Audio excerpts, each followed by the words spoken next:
In the marble corridors of Manhattan's most notorious estate lived a young woman named Charity Durant.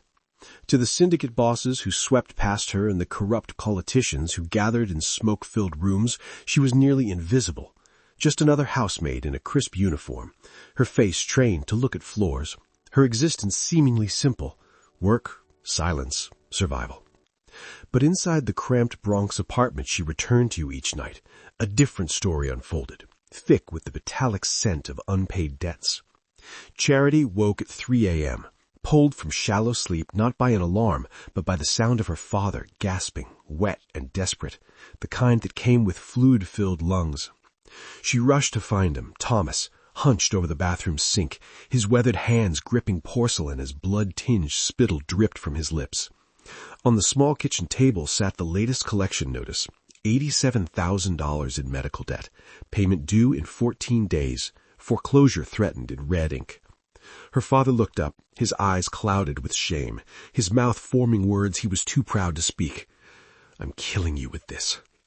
She knelt beside him, whispering that everything would be fine, a lie she had rehearsed so many times it felt like truth. The pneumonia was chronic, and without the surgery, without insurance, without money that didn't exist, they were watching him drown one breath at a time. Charity's alarm screamed at 5 a.m., but she was already dressed, her hair pulled into a tight bun that made her temples ache. The apartment was silent now, except for her father's rhythmic breathing from the bedroom, steadier than it had been hours ago, but still fragile, like glass wrapped in tissue paper. She moved through the cramped space with practiced efficiency, filling his pill organizer for the day, leaving a protein shake in the fridge with instructions written in large print because his vision was failing too. The subway ride to the Upper East Side took 47 minutes, and Charity spent every one of them calculating. Rent was $1,200. Her father's medications were $340 a month, even the generic ones. The latest hospital bill sat at $4,800, minimum payment $200.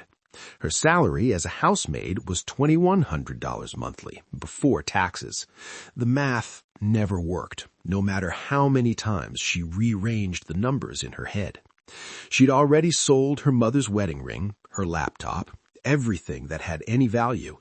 All that remained were the clothes on her back and the growing stack of red envelopes that greeted her every time she opened the mailbox. At the Salvatore estate, Charity entered through the servants' entrance as always, nodding to the stone-faced security guards who never bothered learning her name. The mansion sprawled across an entire city block, a monument to wealth so obscene it made her stomach turn. Marble floors stretched endlessly, crystal chandeliers caught the morning light, and oil paintings worth more than her lifetime earnings hung on walls she was paid to dust. Mrs. Chen, the head housekeeper, intercepted her in the servants' corridor. "You're assigned to the East Wing today. Mr. Salvatore is hosting tonight. Everything must be perfect." The older woman's eyes narrowed. "You look exhausted, girl. If you can't keep up—" "I can keep up," Charity said quickly, swallowing the exhaustion that sat like lead in her bones. She couldn't afford to lose this job. It was the only thing standing between her father and the street. She spent the morning on her knees scrubbing floors that gleamed like mirrors, her hands raw from chemicals, her back screening from hours of bending. Around noon, her phone buzzed, a text from a number she didn't recognize. Final notice: payment of $87,000 required by February 9th or legal action proceeds. Asset seizure authorized. Mercy Financial Group. Charity read it twice, her vision blurring. February 9th. That was 14 days away. 14 days to find money that didn't exist, to save a man who'd spent his whole life working construction, only to have his body betray him. 14 days before men in suits came to take the only home they had left. She deleted the message, pocketed her phone, and returned to scrubbing, because what else could she do? The floors wouldn't clean themselves, and the devil of New York didn't care about the problems of invisible girls. Charity's first day at the Salvatore estate had been 6 months ago, but she still remembered every word of the orientation like a prayer she'd been forced to memorize. Mrs. Chen had gathered the new hires in the servants' hall, a windowless room in the basement that smelled of industrial cleaner and old fear. There were 5 of them that morning, all women, all desperate enough to work for a man whose name appeared in newspapers alongside words like alleged and under investigation. Mrs. Chen had looked them over with the cold assessment of someone selecting produce at a market. "You will learn 3 rules," she'd said, her accent clipping each word short. "Break them, and you will be gone before lunch. First rule, you do not exist. Mr. Salvatore and his guests will walk past you as if you are furniture. You will not make eye contact. You will not speak unless spoken to. You will not react to anything you see or hear. Are we clear?" They had nodded in unison, though Charity's stomach had twisted. Second rule, you forget everything. Conversations, faces, names, business. None of it happened. You are deaf when Mr. Salvatore conducts his affairs. You are blind when his associates visit. If you are ever questioned by police, by reporters, by anyone, you know nothing, you saw nothing, you heard nothing. This is not negotiable.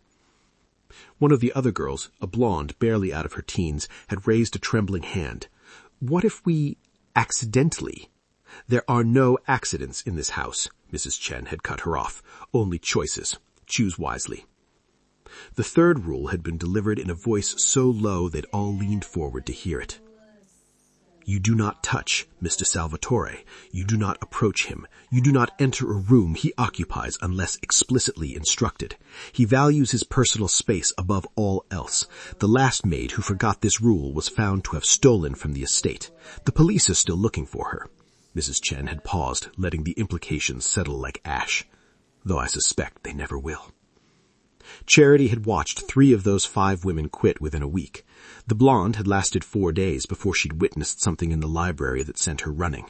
Another had been fired for crying in the kitchen after serving dinner to men whose hands were flecked with what looked disturbingly like blood. The third had simply vanished between shifts, her locker cleaned out, her final paycheck never claimed. But Charity had stayed, because $2,100 a month was $2,100 a month, and because her father's medicine didn't care about her fear. She learned to move like smoke through the mansion's corridors, to make herself so small and silent that even the guards forgot she was there. She'd perfected the art of looking at the floor while tracking everything in her peripheral vision, of hearing every word while appearing deaf as stone. She'd become exactly what Mrs. Chen demanded: invisible, forgettable, useful. And she told herself that surviving this place was enough, that keeping her head down would keep her safe. She had no idea how wrong she was.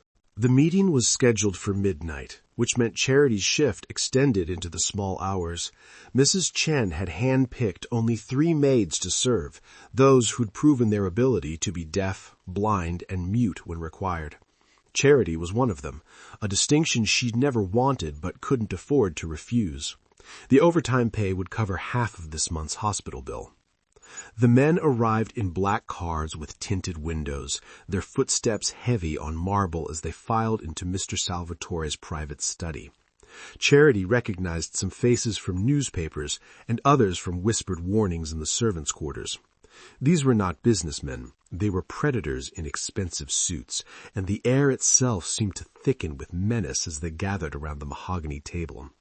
Charles Salvatore sat at the head, his presence commanding the room without effort.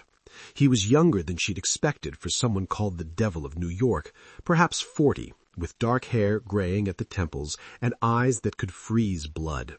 He wore his power like other men wore cologne, and when he spoke, even the most dangerous men in the room leaned in to listen.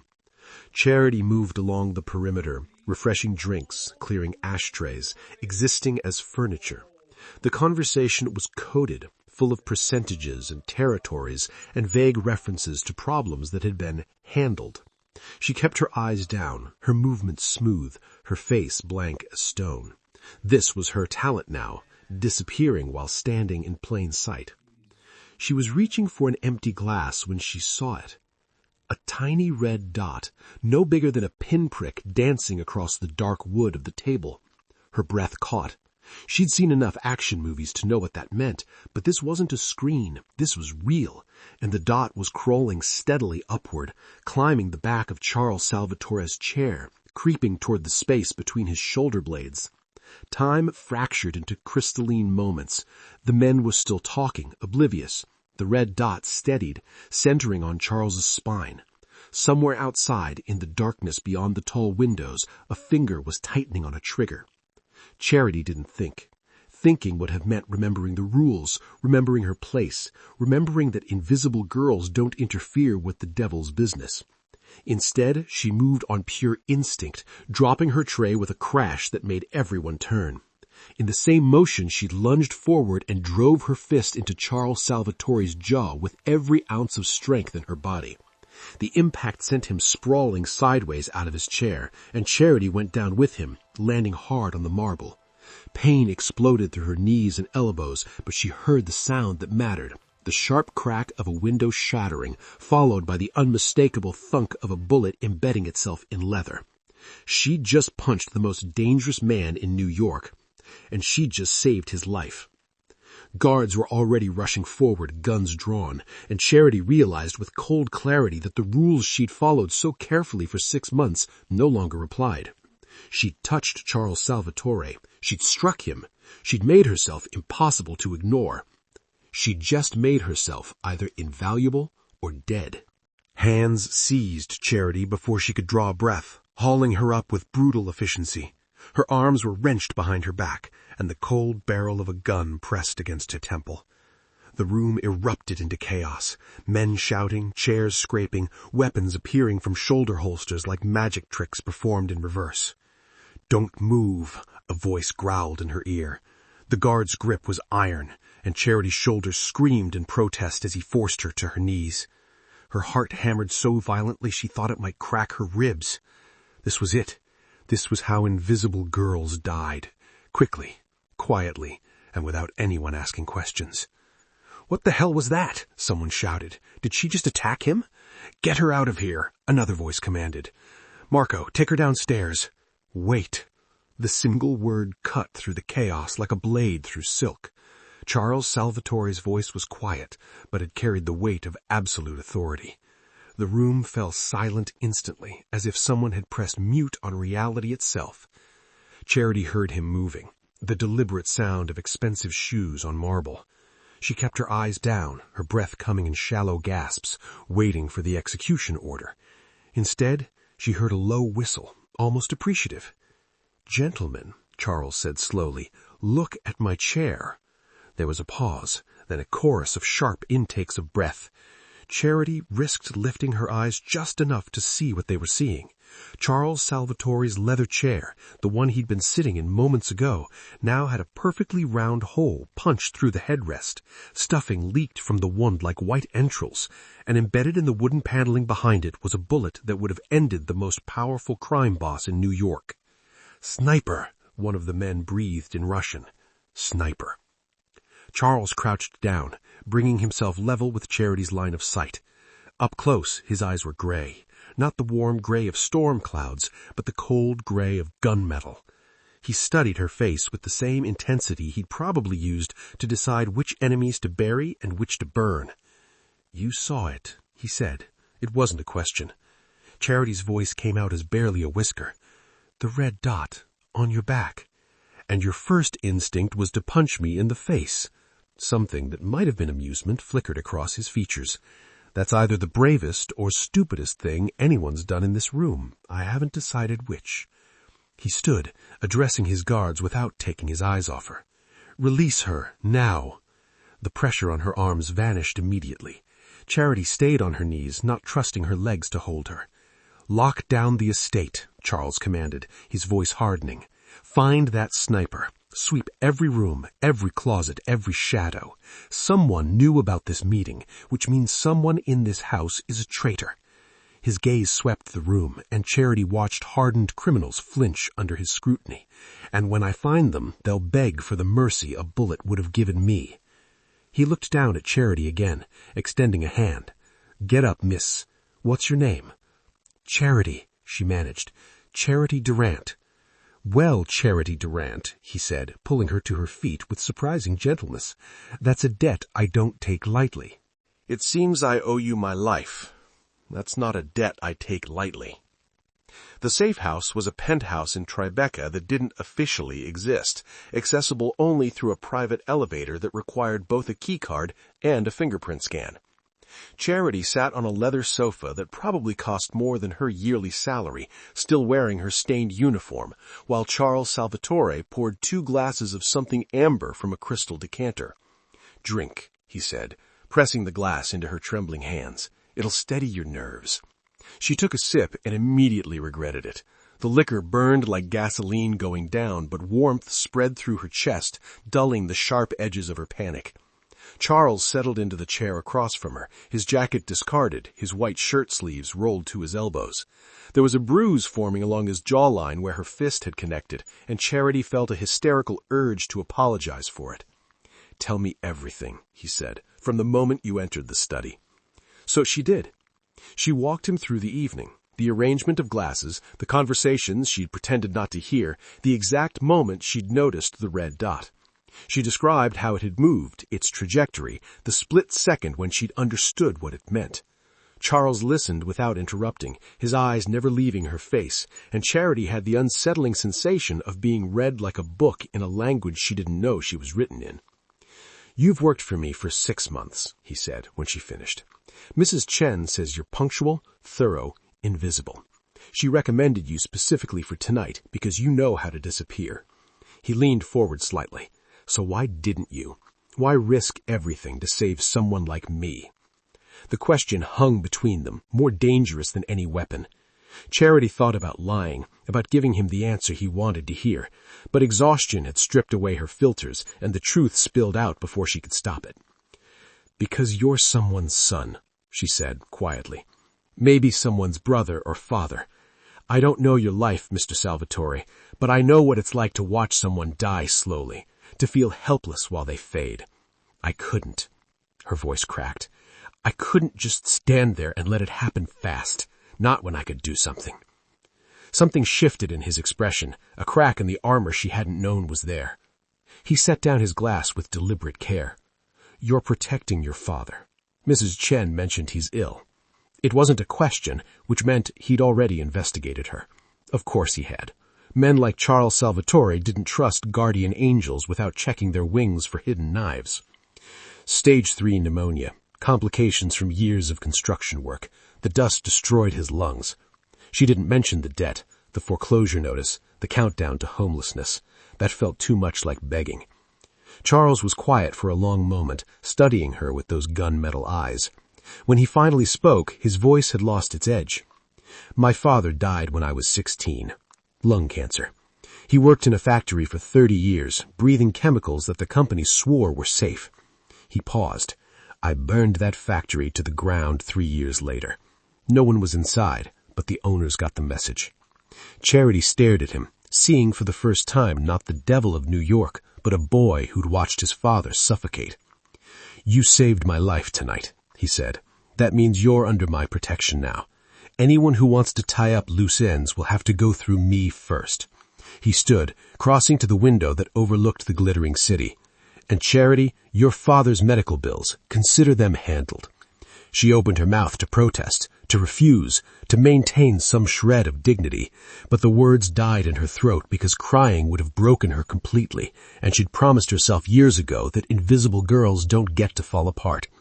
Charles turned back to face her, and something almost gentle crossed his features. "Get some rest. Tomorrow we find the traitor who wants me dead, and you're going to help me." Charles had security footage pulled from every camera in the estate, and they spent the morning reviewing it frame by frame in the penthouse's converted office. Charity nursed her 3rd cup of coffee, her eyes burning from lack of sleep and the relentless flicker of screens. Somewhere in these recordings was the person who'd sold Charles out, and finding them felt like searching for a specific grain of sand on a beach. "There," Charles said, pausing the footage. "That's Julian entering the East Corridor at 11:43 p.m. He wasn't supposed to be in that wing." Charity leaned closer. Julian Cross was Charles's second in command, a man she'd served drinks to dozens of times. He was handsome in a polished way, with blonde hair and a smile that never quite reached his eyes. In the grainy footage, he moved with purpose down the empty hallway, glancing over his shoulder twice before disappearing around a corner. "Can you switch to the exterior cameras for that time frame?" Charity asked. Charles's fingers flew across the keyboard, bringing up multiple angles of the mansion's grounds. They watched in silence as Julian appeared on the south terrace at 11:47, exactly 13 minutes before the meeting started. He lit a cigarette, took 2 drags, then raised his phone to his ear.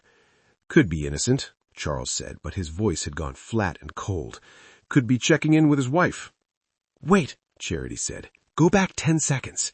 Charles rewound. They watched Julian lift the phone again, and this time Charity saw what she'd missed before. The deliberate way he angled the screen toward the study windows on the second floor, the pause as if he was taking a photograph, the subtle nod before he pocketed the device. "He sent them your location," she whispered. "He told them exactly where you'd be sitting." Charles's jaw tightened, the bruise she'd given him darkening to purple. "Julian's been with me for 8 years. I promoted him over a dozen more qualified men. I trusted him with territory worth millions." He stood abruptly, pacing to the window. "Why would he betray me now?" "Maybe he didn't see it as betrayal," Charity offered carefully. "Maybe he saw it as ambition." The words hung in the air like a death sentence. Charles turned back to her, and the man who'd shown vulnerability last night was gone, replaced by something colder and infinitely more dangerous. "If Julian wanted my position, there are protocols, challenges, rules even in our world." His voice dropped to barely above a whisper. "Going outside the family, hiring a professional to shoot me in my own home, that's not ambition, that's treason." Charity's phone buzzed. She glanced at it, her blood turning to ice. A text from an unknown number. "Tell Salvatore you saw nothing, or your father's ventilator gets unplugged tonight. We know which hospital. We know which room. Cooperate, and he lives." Her hands shook as she passed the phone to Charles. He read it once, his expression darkening with each word, then smashed the device against the wall with such force that Charity flinched. "They're watching us," he said coldly. "Julian knows you identified him, which means he has someone inside my security team feeding him information." He pulled out his own phone, dialing quickly. "Marco, I need you to move someone immediately. St. Vincent's Hospital, Thomas Durant, ICU, full protective detail. No one in or out except the nurses I personally vet. Do it now." He ended the call and looked at Charity with something close to regret.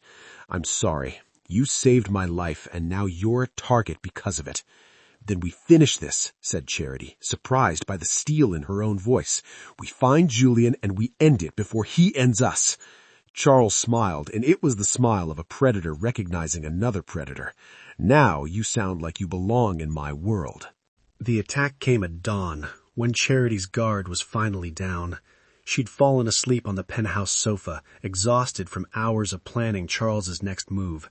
When she opened her eyes, a cloth pressed against her mouth and nose, and the sickly sweet smell of chloroform filled her lungs. She tried to fight, tried to scream, but darkness swallowed her whole before she could even raise her hands. She woke to the smell of rust and salt water, her head pounding like someone had taken a hammer to her skull. Her wrists were zip-tied to a metal chair, and when her vision cleared, she recognized the space. An abandoned warehouse in Red Hook, the kind of place where bodies got dumped and forgotten.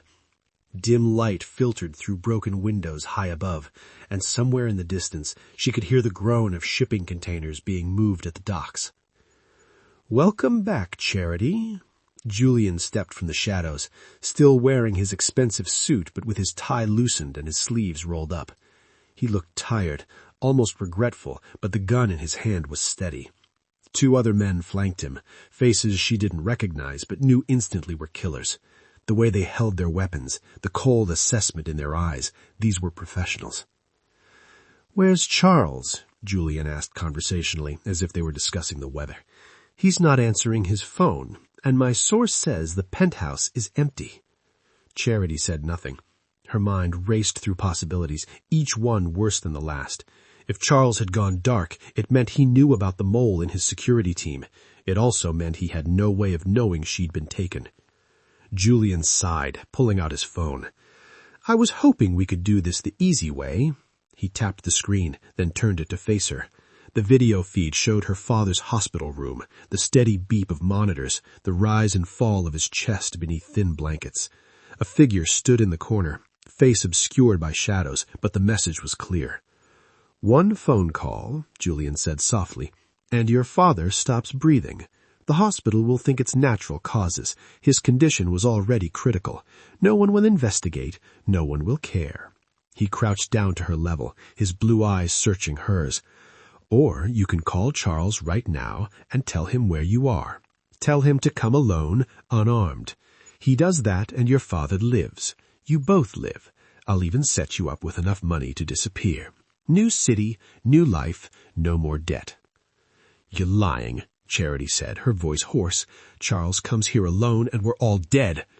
"Probably," Julian admitted with a shrug, "but at least your father gets to keep breathing. Isn't that what all of this has been about? Saving him?" He stood, checking his watch with theatrical precision. "You have 5 minutes to decide. After that, I make the call, and dear old Dad takes his last breath while you watch on video." Charity's mind spun through options, each one a dead end. If Charles came here alone, she'd be signing his death warrant. If she didn't, her father would die, and Julian would torture her until she gave up Charles's location anyway. The math was simple and terrible. There was no winning move, only different ways to lose. 2 minutes, Julian announced, scrolling through his phone. "You know, I actually respect what you did. Taking a bullet for someone takes guts. But loyalty to Charles Salvatore," he laughed bitterly, "that's just stupidity. He's a dead man walking. The families are circling, the feds are closing in, and his empire is crumbling. I'm just accelerating the inevitable." Charity met his eyes, and in that moment she understood something crucial. Julian was talking too much, explaining too much, justifying too much. He wasn't just trying to trap Charles. He was trying to convince himself he'd made the right choice, which meant he was afraid. And fear, Charity had learned in 6 months of serving monsters, could be exploited. "Charles already knows," Charity said quietly. Julian's smile faltered. "Knows what?" "Everything. Where we are, who helped you. He's known since the moment you took me." She forced confidence in her voice, praying she was right. "You think a man like him doesn't have contingencies? You think he trusts anyone completely, even his security team?" The warehouse lights died suddenly, plunging them into darkness. The darkness lasted exactly 3 seconds before gunfire erupted like thunder. Muzzle flashes lit the warehouse in strobe light bursts, and Charity threw herself sideways, chair and all, hitting the concrete hard enough to crack ribs.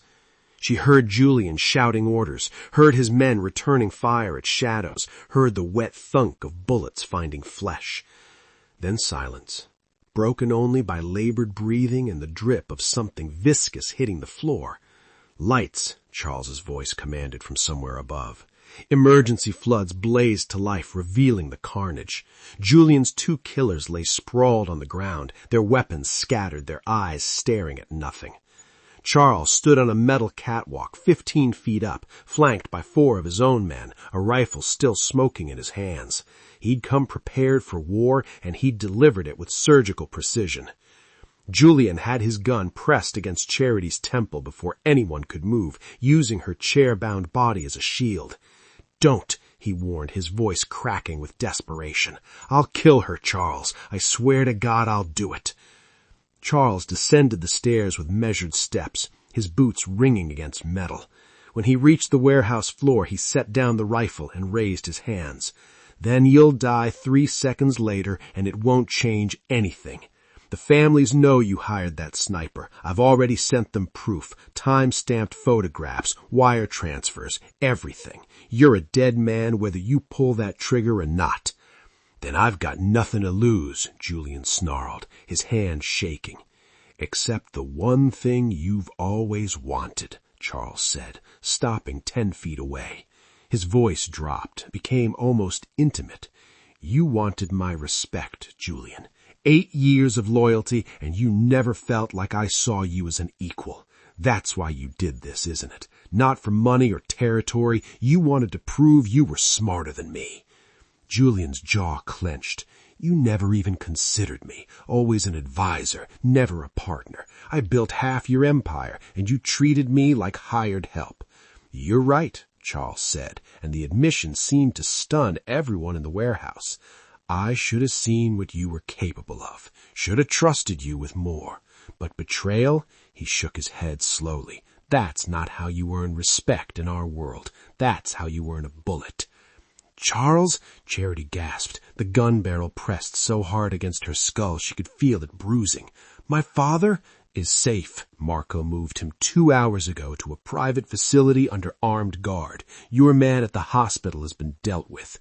His eyes never left Julian's face. Your leverage is gone. So here's what happens next. You lower that gun, you walk out of here, and you disappear. I'll give you a 12-hour head start before I send people after you, or you can pull that trigger and die right now. Your choice. Julian laughed, high and brittle. You think I'm stupid enough to believe you'd let me walk? I think you're smart enough to know that Charity Durant has saved my life twice now, once from your sniper and once by helping me identify the rot in my organization. I think you understand that if you hurt her, I won't just kill you. I'll erase you, your family, your legacy, every person who ever helped you. I'll burn it all down and salt the earth. The gun wavered. Charity could feel Julian's hand trembling against her hair, could hear his ragged breathing. He was calculating odds, weighing chances, trying to find an exit that didn't end in his blood on concrete. 12 hours, Charles said softly, starting now. The warehouse held its breath. Then Julian lowered the gun, stepping back from Charity with his hands raised. This isn't over, he said, backing toward a side exit. Yes, it is. Charles replied, his voice colder than winter. The gunshot came from one of Charles's men on the catwalk. Julian crumpled mid-step, surprise frozen on his face as he hit the ground. Charles hadn't moved, hadn't flinched, hadn't even looked away. I lied, he said to Julian's corpse. No one who threatens her gets a second chance.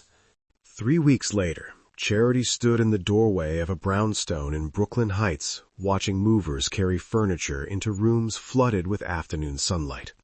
The house had 4 bedrooms, hardwood floors, and a garden that would bloom in spring.